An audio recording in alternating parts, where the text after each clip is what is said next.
Every morning, the same little boy sat outside the bakery, his clothes worn and his shoes so broken that his toes peeked through the front. He never begged. He just sat quietly, watching the warm bread come out of the oven.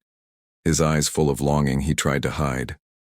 One rainy afternoon, Mrs. Collins, the bakery owner, noticed him shivering under the small shade by the door. She opened the door gently. "Sweetheart, have you eaten today?" she asked. The boy shook his head.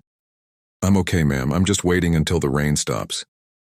Without another word, she brought him inside, dried his hair with a towel, and handed him a fresh piece of bread.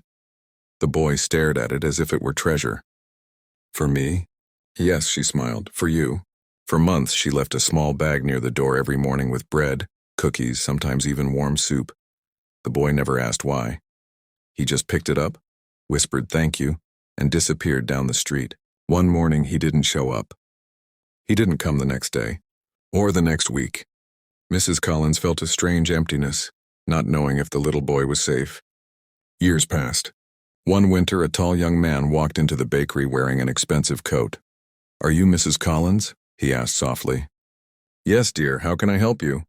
He smiled, placing a brand new pair of shoes on the counter, small, worn, with a hole in the front. "You gave me food when no one else would. You gave me hope.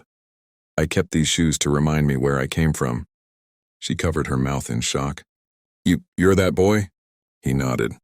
"I'm a doctor now, and it started here, with kindness that didn't ask for anything back." He looked around the bakery, his eyes warm. "I want to buy this place for you. You gave me more than bread. You gave me a chance."